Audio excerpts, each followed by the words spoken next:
Today I'm going to show you how to get rid of snakes around your chicken coop or around your garage or home. If you're having snake problems and you can't seem to find them, sometimes they come out in the middle of the night. In my opinion, especially if the weather is getting really hot or they've been spooked, they'll come around in the middle of the night and get your eggs.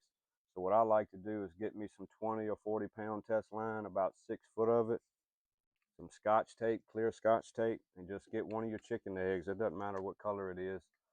And I also get eagle claw hook, just a small hook about the size of your egg. You don't want one too big or too small.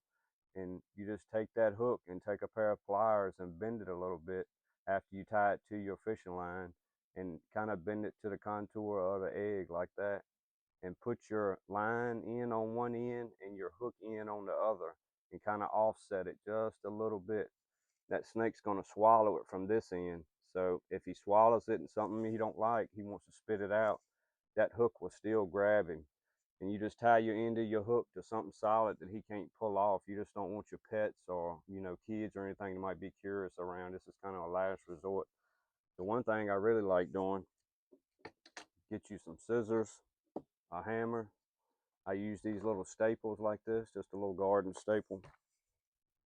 And this netting, you can get it at your local hardware store. It's pretty cheap.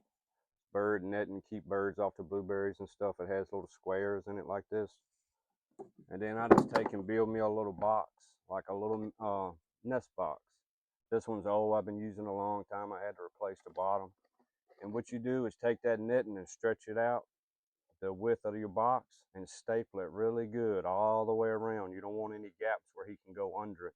But what'll happen is he'll go through this netting right here and he'll push through it to get to that egg, but they have scales. So when he goes to back out, because he can't get in this, his whole body in this little box, you don't want it too big. So when he backs out, those scales will catch these squares and you'll trap him. He won't be able to come back out of it. And if these squares are too small, you can just take your scissors and just cut every other little square right there, just a little slit. It don't need to be big, just big enough for maybe your thumb to get through, because they'll squeeze through, and once they go through that, they won't be able to back up. And I hope that helps. Thank you.